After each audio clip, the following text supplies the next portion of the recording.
Assalamualaikum warahmatullahi wabarakatuh. Salam sejahtera bagi kita semua. Saya di sini, Virgi Fernanda, akan menjelaskan tentang perlawanan rakyat Palembang terhadap Belanda di Benteng Kota Besar. Benteng Kota Besar ini berada di Palembang, lebih tepatnya di sebelah tenggara Sungai Musi. Baiklah, untuk lebih jelasnya, mari ikut dengan saya.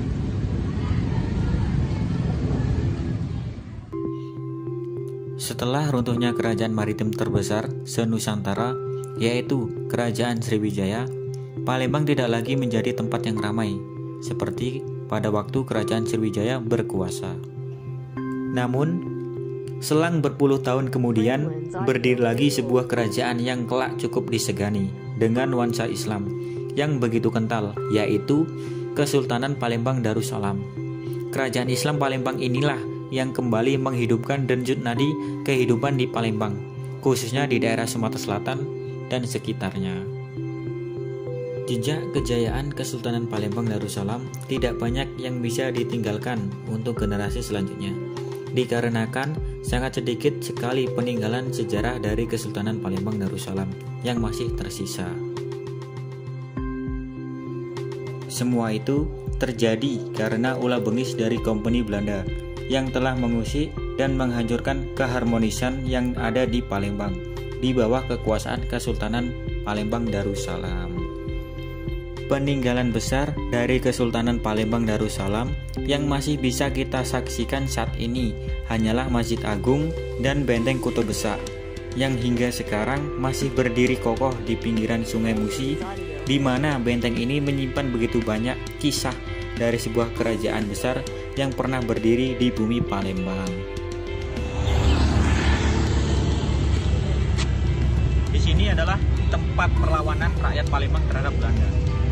Belanda datang ke Palembang selama 2 kali. Yang pertama, Belanda tidak berhasil menaklukkan Palembang. Kemudian datang yang kedua, Belanda berhasil menaklukkan Kesultanan Palembang. Belanda datang ke Palembang melalui Sungai Musi yang berada di depan. Ayo kita ikuti. Beberapa tahun berselang setelah peresmian pertama Benteng Kota Besar pada tahun 1819, Belanda kembali ingin mengusik ketentraman di Palembang.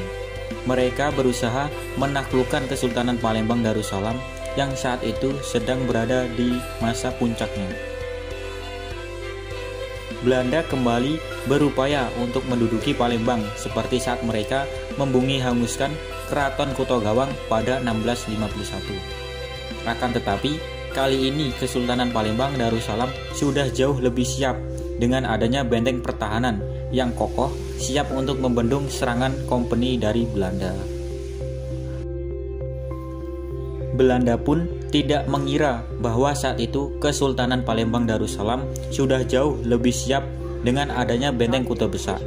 Terbukti saat Perang Palembang pertama pada tahun 1819, itu Belanda dibuat kewalahan. Benteng Kota Besar dicoba oleh peluru-peluru konvert Belanda, tetapi tidak ada satupun peluru yang dapat menembusnya, baik dinding maupun pintu dari Benteng Kota Besar. Namun, saat Perang Palembang kedua tahun 1821, Belanda datang dengan armada perang yang jauh lebih siap dan tangguh. Mereka datang kali ini untuk membalaskan dendam atas kekalahan yang mereka alami saat Perang Pertama di tahun 1819.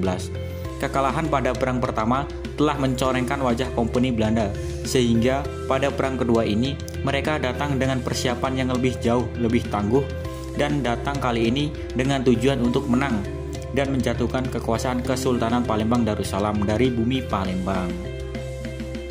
Terang saja, dengan persiapan yang jauh lebih siap, mereka membabi buta dan menggila. Mereka serang habis-habisan benteng Kota Besar. Benteng yang tangguh itu pun akhirnya kewalahan.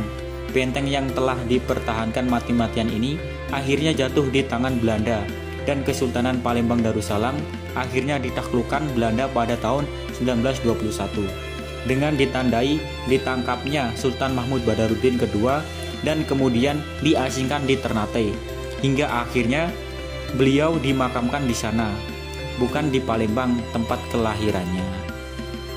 Setelah kekalahan Kesultanan Palembang Darussalam pada tahun 1821, Palembang akhirnya dikuasai penuh oleh Belanda.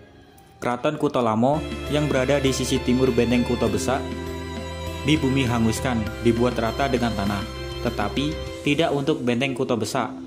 Belanda menganggap benteng Kuto Besak merupakan bangunan kokoh yang sangat hebat dan sayang sekali untuk dihancurkan, sehingga mereka dapat menggunakan sebagai basis kekuasaan mereka di Palembang.